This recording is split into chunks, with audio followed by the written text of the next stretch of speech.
The 2026 DB class is now on the clock, with clear paths for some and uphill battles for others. And we have to start with the most questionable projection of the draft, and that is whether or not Mansoor Delane can actually step in and duplicate what Trent McDuffie did before he left for the Rams. Kansas City traded up from number 9 to number 6 to secure one of the best DBs in the class. And while he is a lockdown technician who allowed only 14 catches in his lone SEC season at LSU last year, he is walking into a massive void.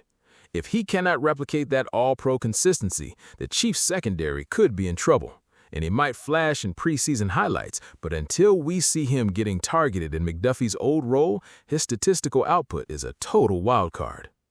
Now, some of the bad news. Emmanuel McNeil-Warren landing with the Browns in the second round is looking like a waiting game.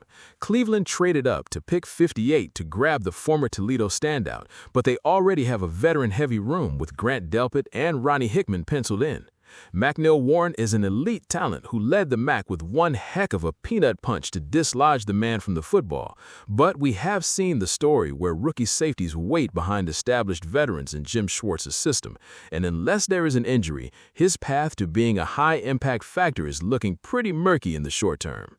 On the other hand, we have to talk about Caleb Downs going to the Cowboys in the first round. This is the definition of a premier landing spot. Dallas made a trade, jumping from 12 to 11 to make him the face of that secondary, and owner Jerry Jones is already calling him the potential quarterback of the defense. Christian Parker's new scheme is going to build around his versatility, and as a former Jim Thorpe winner with over 250 career tackles, he is walking into a high-volume role from the jump. And simply put, this move changes the schematics for the Cowboys' defense in a major way. Then we go to a tough one in New Orleans, where Lorenzo Styles Jr. landed with the Saints at pick 172. This might be a worst-case scenario for immediate production, because that defensive back room is packed with guys like Kool-Aid McKinstry and Quincy Riley. Even though he blazed a 4.27 40-yard dash at the Combine, Styles has a massive hill to climb just to gain defensive snaps as a former wide receiver still learning the position.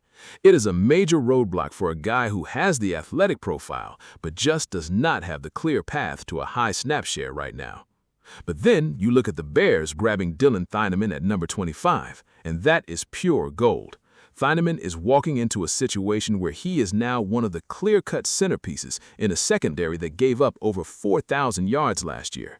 He recorded over 300 tackles in his career at Purdue and Oregon and clocked a 4.35 at the Combine, which led Ryan Poles to praise his high-speed range and knockback tackling style. He should be a Week 1 factor and a constant presence in 2026 highlights as he racks up stats in that rebuild. What your name mean to you? Your name don't mean to you. Spider-Man does it again. Let's go!